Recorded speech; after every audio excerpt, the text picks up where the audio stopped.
What's up, goodies? Welcome back to my channel and to my kitchen, How to Cook. And today we're making Jamaican cornmeal, fast, easy and simple. Make sure you subscribe if you have not and turn on your post notifications so you won't miss any of these uploads. And for all I'm returning goodies, on a don't know my love, or ready for cook? Come on, let's cook. Look what prayer can do. Hypocrite and bad mind must flow. The same mouth will cheer for you, and the same one them would turn round and boo. Yeah, prayer me I use and win. Prayer me I use and win. Okay, goodies, let's talk about our ingredients that we're going to use to make this cornmeal fast, easy and simple. Now, of course, you need your cornmeal. I have about 4 cups of refined cornmeal here, and I think I'm using the outings brand here. Now to that, we're going to season it up, so I'm using some combo seasoning here. You could take away and plus salt and pepper for flavor, scallion and thyme, onion, pimento seed, a little bit of red bell pepper, and also a can of the pigeon peas. All right, you can use green or dried pigeon peas, whatever you want. And I'm going to add some water to get it started. 1 can of coconut cream. Definitely some garlic here. I'm using chopped garlic, but of course you could use garlic cloves. And you need butter for the recipe. Now I'm just going to go ahead and just start off by dicing the onions. All right, I'm using a very large onion here. And of course you could use any onion of your choice, and it just happens that I have this particular onion, but use any other onions that you have in your kitchen, and just go ahead and dice it up as tiny as you can, or as you should, or as you want to. But of course, if you don't want to dice it up like I'm doing it here, you could just go ahead and slice it in however pieces or sizes that you want it to be sliced in. But it is better, I recommend that you do it this way, since as you're making a cornmeal. All right, next up we're going to add our scallion here, and I'm only going to use 2 stalks of scallion, and I'm going to definitely go ahead and dice that up as well and add it into the recipe.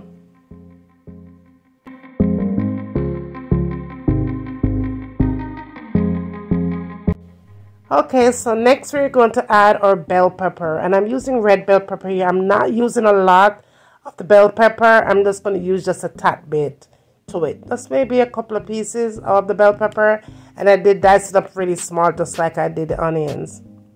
Now you definitely don't want to cook cornmeal without thyme. I love to use a lot of thyme when I'm making recipes such as this one. So now this is pretty much, that's it for now. We're just going to go ahead and set it to the side and move on to the next step.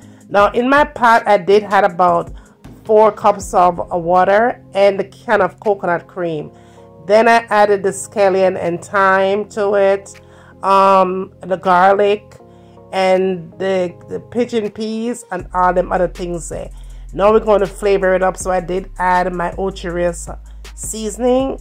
You can substitute that for all purpose, and you definitely want to add your pimento seeds. Okay, I did use a chopped garlic, y'all, and if you're using garlic cloves, just go ahead and add maybe about 4 cloves of garlic to it, and make sure you chop it up though before you put it in there. And I did add some salt and pepper for flavor. Now that covers that pretty much right here. And I don't remember if I did mention to you guys that I added butter, but you want to be sure that you had butter to it. The butter is going to like combine the cornmeal and everything else with all your other ingredients. It kind of give it a nice little texture when you add the butter, so be sure that you add your butter to it. I will list everything that I use for the recipe inside of the description. That's all right, so check it out. Now and only then you want to add your cornmeal, and again I'm using refined cornmeal because this refined cornmeal is what I like, but they have other texture kind of a cornmeal that you could find on your shelf. You could use that one in particular. Now when I'm doing recipe like this, I do not like my cornmeal dry. I like mine very moist, because keep it in mind, once it becomes cool, the cornmeal is going to get kind of more dense, and that's where it gets very hard and tough and dry and trashy. I don't like my turn cornmeal like that, so I did go back and add some more water to it. Of course, you could add more coconut milk if you have that. If you have more left over, you could go and add that. But I do like to, like I said before, add more water or whatever, just to make sure that my cornmeal has enough liquid in it to cook.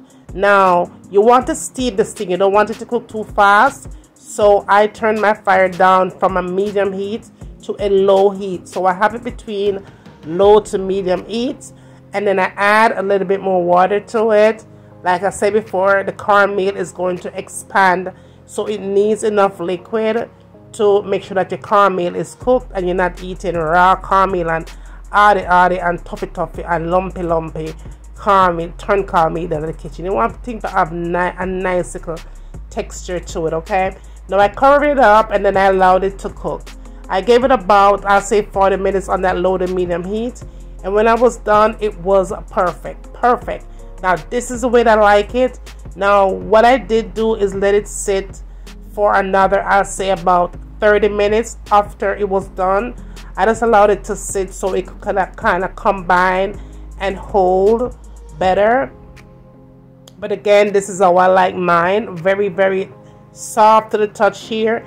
And like I said before, it does get harder once it's cold. Okay, once it cools down, it does come together and combine. But if you do not like yours this way, you could add less water or less coconut cream to yours. But in our kitchen, that's how we like it. Girl, that's how we like it, right? Now you could have this with fish, you could have this with chicken, you could have this with whatever that it is that you like. I did have curry, snapper fish, and butter bean with my meal, with my turn cornmeal, all right? But it really serves good with a lot of gravy, right? Look at that. That is nice and moist, and you could see the onions and the seasonings in it is spectacular. I did smell the garlic because I did add just a tap more of garlic to it. But yes, it is perfect and it is ready to serve up on a plate. Now, if you're still watching me here, be sure that you have subscribed to the channel and turn on your post notifications so you won't miss any other uploads, right? And for all I'm returning, go to the normal love on, so make sure so not subscribe and I show the video a lot of love. Of course, this is what it looks like when it cools down. It's whole, nice and moist and filled with nut but flavor. So just be sure that you are subscribing to the channel and that you're telling a friend to tell a friend. Be sure that you also give the recipe a try and tell me how you like it. I didn't do the recipe already, and you guys already seen how I cook that curry fish and butter bean. So check that one out. You know what? That's it for now, y'all. I love you guys so much. Like, share, and subscribe. And again, tell the people up the road, tell the people down the street, bring them, come and send them, come, I'm waiting. When you get done doing all of that, tell them what you want to see me I cook next in the kitchen. And remember, as always, from my kitchen to your kitchen, enjoy.